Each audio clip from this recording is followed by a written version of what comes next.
イギリス本土、グレートブリテン島の西に浮かぶ、アイルランド島。ここには、アイルランド共和国と、イギリスの一部である、北アイルランドという、複雑な歴史を歩んできた国と地域があります。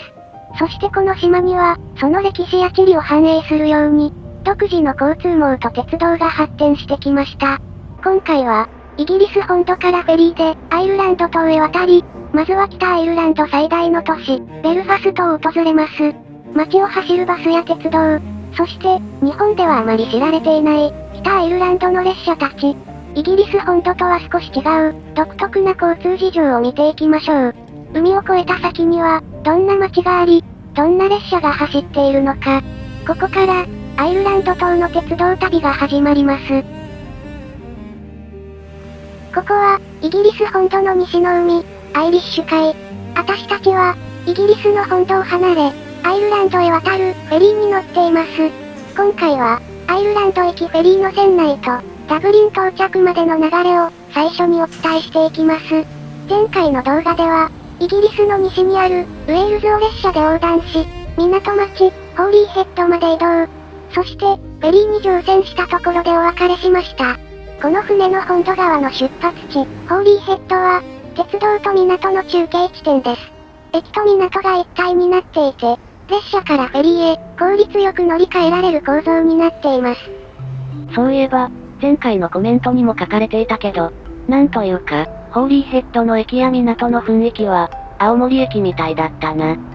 そうでしたね。ホームの先端から、さらに海側へ伸びた先にある、留置線や、折り返しを待つローカル列車。駅のすぐそばに残る、連絡専用の岸壁。そして現在は、少し離れた場所に、カーフェリー乗り場がある、などなど、青森駅周辺の雰囲気と、共通点が多くありました。駅のすぐ横に、橋もかかっていたしな。そんな、イギリス本土のホーリーヘッドから、アイルランドのダブリンまでは、船でおよそ2時間。フェリーの船内には、売店やカフェ、バーなどのほか、免税店もあります。ここは一応、国際航路だから、船内の売店が免税店なんだよな。私が昔いた、デンマークとドイツ間のフェリーみたいだったね。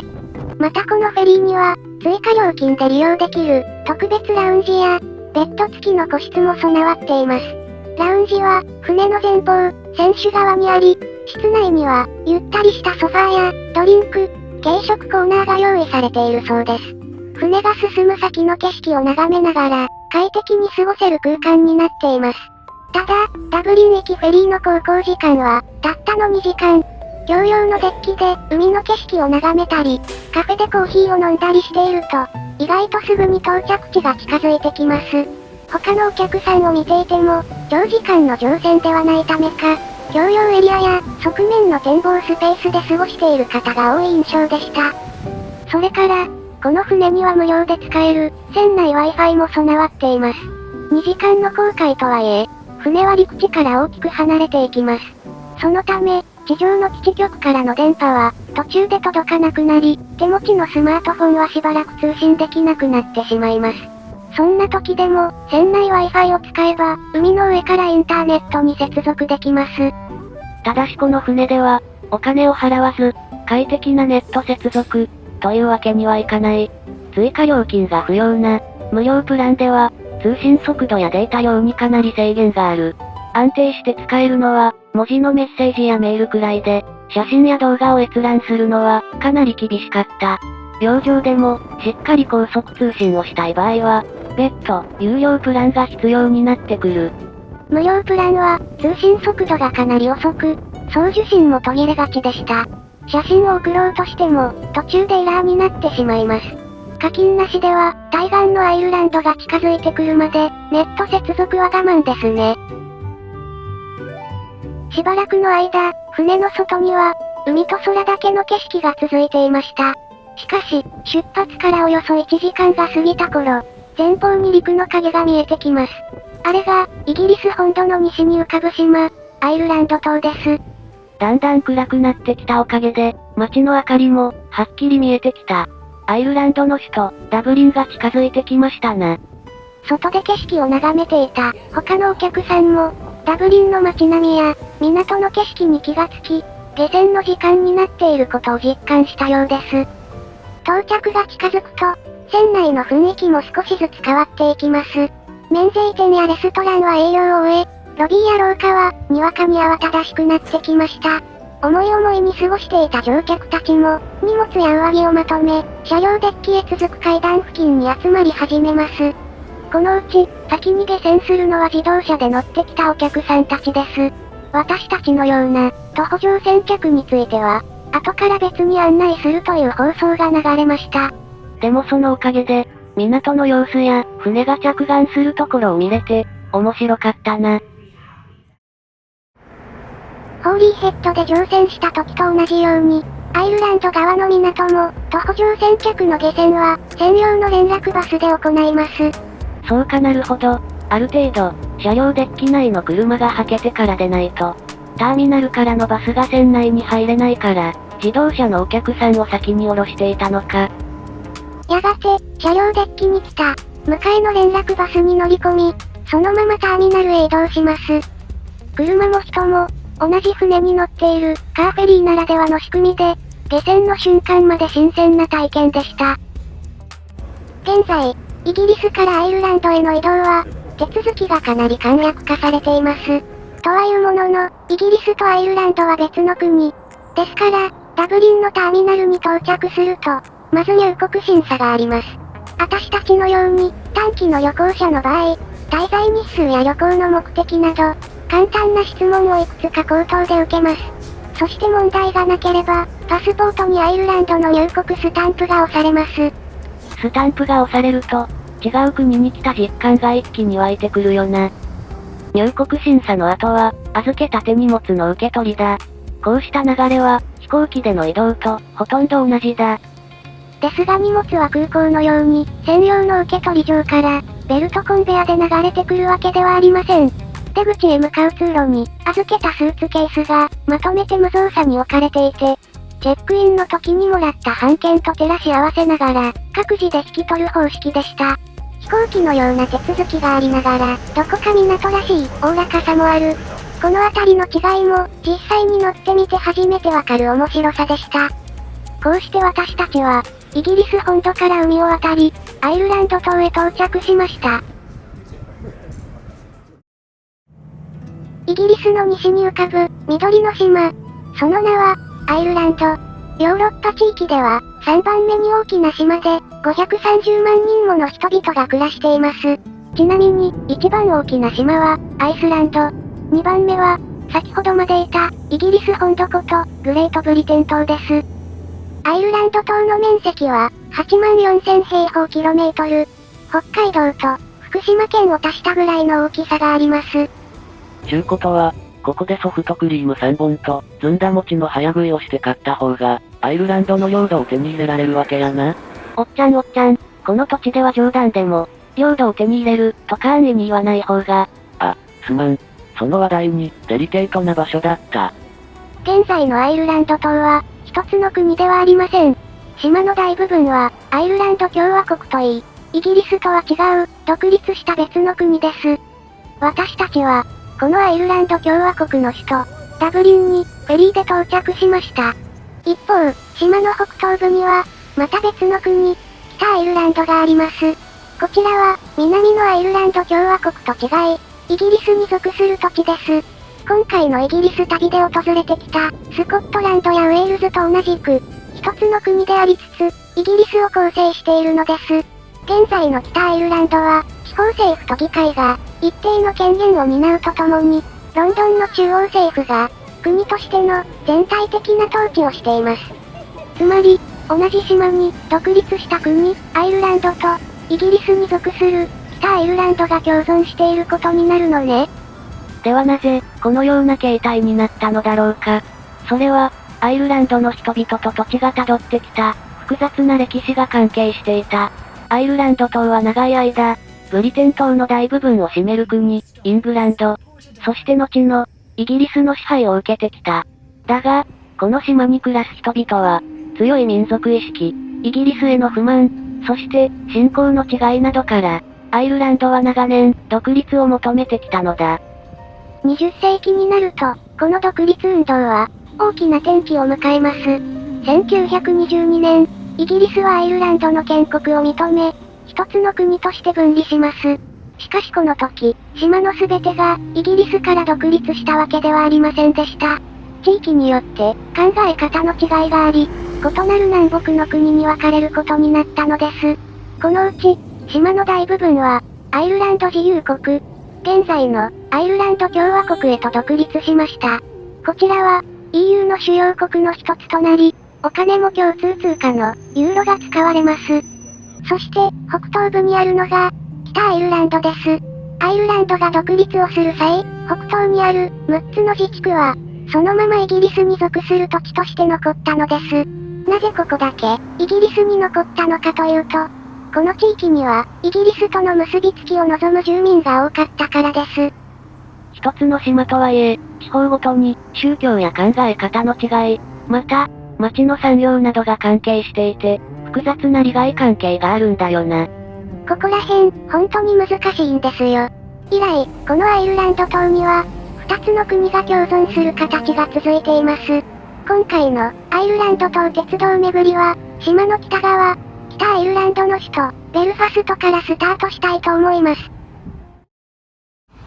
人口約35万人が暮らす都市、ベルファスト。この街を語る上で、欠かせない産業があります。それが、造船です。ベルファストはかつて、世界有数の造船都市として名を馳せていました。その中心にあったのが、ハーランド・アンドールフ造船所。そして、この造船所で建造された最も有名な船が、タイタニック号です。タイタニック号というと、大西洋で沈んだ、悲劇の豪華客船のイメージが強いですよね。でも、ベルファストの人々にとって、タイタニックは単なる、沈んだ巨大船ではありません。それは、町の技術力、労働者たちの誇り、そして産業都市ベルファストの記憶そのものです。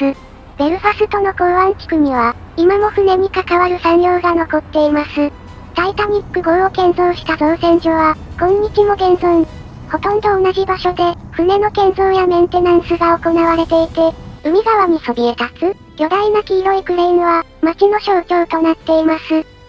ただ、歴史ある造船所も、絶えず順調というわけにはいかなかった。近年は経営難に陥り、2024年に、ついに独立企業としては、経営破綻していたのだ。けれども翌年には、早くも復興の兆しが訪れる。スペインの企業が、ベルファストの造船所を買収。今後は、英国海軍向け新型補給艦の建造、船舶修繕、防衛関連製造などを担う、現代的な造船拠点として、復活を目指しているそうだ。しかし、かつて、7つの海を制覇した国の造船所が、無敵艦隊の国に救われたのか。時代は変わったな。また、造船所があったエリアは現在、一部が再開発地区になり、ベルファストを代表する観光エリアへと生まれ変わっています。その中心にあるのが、銀色の変わった形の建物です。これは、2012年に開館した、タイタニック号の博物館。光の反射や見る角度によって、白にも灰色にも見える壁面は、タイタニック号の船首や波、そして沈没の原因になった、氷山を表しています。ベルファストの、新しいランドマークの一つになった館内では、あの豪華客船の設計から建造、そして悲劇の航海までを、映像や展示でたどることができます。その他、古くからの建物を残しつつも、街の至るところで、再開発が進んでいます。現在のベルファストは、アート、音楽、映画産業など、文化の面でも新しい顔を見せています。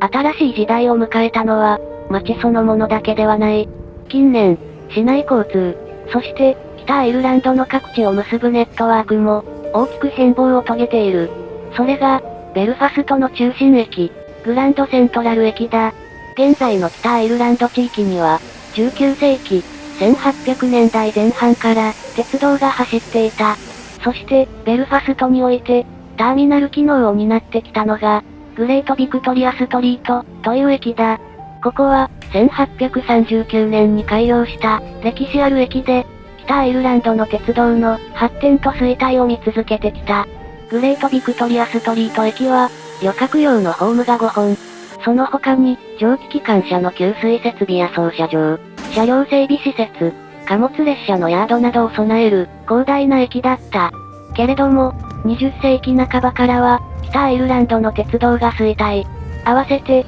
蒸気機関車の置き換え、さらには街の発展が進み、駅の規模は次第に縮小されていった。そして、1962年には、ホームを一つ分撤去して、バスターミナルを新設するまでに小さくなってしまう。しかし、1990年代になると、環境負荷が少なく、大量輸送が可能な鉄道が、再び注目される。それとともに、列車は増発され、利用者も増加に転じていった。だがここで、新たな問題が浮上する。増え続ける利用者に対して、駅の規模が小さく、需要の増加に耐えられなかったのだ。ホームや線路の増設をしようにも、ホームの周囲には、バスターミナルがある上、駅機能を縮小した際に、不要になった土地は売却。跡地にはビルが立ち並び、駅を拡張することが難しかった。さらにバスターミナル側も、老朽化と拡張が難しいという問題に直面していたことから、ベルファスト市は、大胆な計画を開始する。グレートビクトリアストリート駅に隣接する土地で、新たな時代にあった新ターミナル、グランドセントラル駅を開業することにしたのだ。これは、北アイルランドの鉄道とバスを統合する巨大な施設で、ベルファストの玄関口を大きく変えるプロジェクトだ。鉄道ホームは、4本から8本に倍増。バスターミナルも、停車場が17から26へと増やされ、年間2000万人の利用者に対応する。広く、明るく、機能的な建物は、この都市において、都市交通再編の象徴と言えるだろう。この新ターミナルは、2024年10月に開業。それとともに、グレートビクトリアストリート駅は、役目を完全に終えることとなり、150年以上の歴史に幕を下ろしました。グランドセントラル駅には、鉄道と都市間バス、さらには、空港からの連絡バスが発着します。鉄道では、ベルファスト近郊から、北アイルランドの各地、そして、南の隣国、アイルランド共和国まで走る、国際列車が発着します。さてこの辺りで、北アイルランドの鉄道に、話を移していきましょう。先ほどお話しした通り、現在の北アイルランドは、イギリスの一部です。でも鉄道は、イギリス本土とは、何もかもが違います。まず、この地域の鉄道は、基本的に、北アイルランド鉄道が運営しています。この会社は、北アイルランド公共交通事業体の鉄道部門です。つまりは、地方自治体の交通局みたいなものか。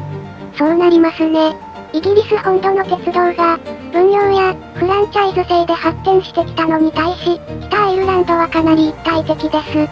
鉄道網の規模が小さいこともあり、自治体が地域鉄道としてまとめて運営しているんです。北アイルランド鉄道の総延長は 333km。これは、愛媛県の鉄道とほぼ同じ規模です。また北アイルランド交通局は、鉄道だけでなく、バスの運営も担っています。そういえば、街を歩いていると、メトロっていう案内を見たんだけど、この都市にも地下鉄があるの？ああそれなんだけどね。ベルファストではメトロというと、市内を走る路線バスのことを指すんだ。車両は至って普通のバスなので、線路は一切走らないが、最近は、モーターの動力で走る、電気式ハイブリッドバスや、排気ガスを出さない、純電気バスの導入も進んでいる。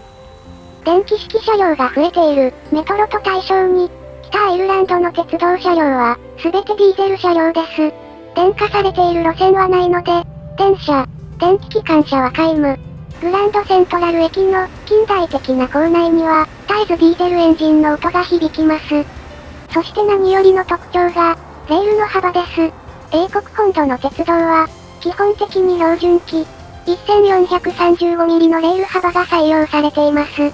一方、北アイルランドを含む、アイルランド島の鉄道は、1600mm もの広いレール幅で建設されました。メートル法でもキリのいい数字ですが、ヤードポンド法では5フィート3インチとなり、アイルランドゲージとも呼ばれます。この幅の規格は、1843年に導入され、3年後、法律でも正式化されました。つまり、北アイルランドは、イギリスの一部だけれども、鉄道技術の基本規格は、英国本土ではなく、アイルランド独自のものなんですね。そうなんです。1800年代前半、アイルランド島には、複数の事業者が、鉄道を建設していました。ですが線路の幅は、会社ごとにバラバラ。現在の標準機、1435ミリで線路を敷設した鉄道もあれば、約 1.9 メートルもの広い幅で建設した会社まで様々でした。しかもこの頃、イギリス本土の鉄道でも、統一規格の標準機というものがありませんでした。線路幅が2メートルを超える、とても広い軌道を使っている大手鉄道もあり、どちらの規格が優れているか、論争の真っ最中だったんです。そこでアイルランド島では、複数あった線路幅の間を取って、1600ミリとすることとし、島内独自の規格として、決着することにしました。当時のアイルランドでは、すでに標準機よりも、広い期間を取ろうとする会社が、複数ありましたし、海で隔てられたイギリス本土と、鉄道で繋がることが不可能な距離でした。ですから、無理に狭い、1435ミリに統一するより、後期側の妥協値を取る方が、実務的に受け入れやすかったのです。ただし、アイルランドの車両の寸法は、イギリス本土とほとんど一緒。線路の幅が広い分、10から15センチほど、車体幅が広くなっていますが、基本的な寸法は、イギリス本土と共通なんです。アイルランドの鉄道は、日本の在来線と比べて、線路の幅が約 1.5 倍もあるのに、車体幅は在来線車両と一緒。そのため、側面ギリギリに車輪が来る構造となり、台車の部品やステップは、側面から大きく張り出している。割とダイナミックですよね。現在、北アイルランドを走っている列車は、大きく分けて3種類。地域内の各駅停車、快速列車と、国際特急だ。各駅停車と快速列車のローカル列車は、全席普通席の3両編成。以前は、イギリス国鉄車の設計を有用した、いかにもイギリスらしい、そして古めかしいデザインの車両ばかりが走っていた。だが2000年代になり、老朽化した車両たちを置き換えるべく、スペインメーカー製の新型車両が大量に導入された。現在普通列車は、すべてスペイン製のディーゼルカーとなり、新しいベルファスト駅とともに、北アイルランドの新たな顔となっている。それにしても、さっきの造船所といい、最近の北アイルランドは、スペインの企業がよく進出しているな。そして、北アイルランドを走る、唯一の優等列車が、ベルファスト、ダブリン間の国際列車です。英国領の、北アイルランドと、独立した国、アイルランド共和国を結ぶもので、エンタープライズ、という名前が与えられています。特急エンタープライズ号は、北アイルランドと、アイルランド共和国による共同運行です。両国の首都同士を結び、平日と土曜日は、毎時間1本の運転。日曜、祝日は、各方向に、1日8本運行しています。日曜日だけ、2時間おきの運転になってるわけですな。国際列車、エンタープライズ号には、専用の客車が使われます。普通席の他に、一等席、ビュッフェ車両が連結された、8両編成の堂々たる編成です。エンタープライズ号は、一時、ベルファストとダブリンの間を、ノンストップで運転していたこともありました。ですが今は、両国内の、主要な街にも停車。国境を越えない、国内利用も想定したダイヤが組まれています。ところで、イギリスの鉄道で、国際列車といえば、ユーロスターが有名ですよね。島国イギリスと、ヨーロッパ大陸を、最高速度300キロで直通し、道中には、技術の粋を集めて建設した、海底トンネルを通過する列車です。こうした、印象の強い要素が多いことに加え、首都のロンドンを発着しますから、ユーロスターは、イギリスで唯一の国際列車、と思われがちです。でも実際の運転開始は、エンタープライズ号の方が、はるかに先。なんと、ユーロスターの開業より、45年以上も前から、イギリスの領土には、国際列車が走っていたのです。それでは次回、その、元祖国際列車に乗り、アイルランドのダブリンを目指してみることにします。複雑な歴史を歩んできた、北アイルランドとアイルランド共和国、その2つの地域を走り続けてきた、エンタープライズ号には、単なる移動手段を超えた、不思議な存在感があります。実際にホームで車両を眺めているうちに、歴史だけではなく、列車そのものにも、意外な見どころがあることに気づきました。独特な車両構成、国際列車らしい車内、そして、アイルランド島を南北に結ぶルート。そこには、ヨーロッパ大陸の高速列車とはまた違う、エンタープライズ号ならではの魅力があります。次回も、車窓に流れる、アイルランドの景色とともに、英国面が詰まった列車の秘密をお届けします。それじゃあ、またねー。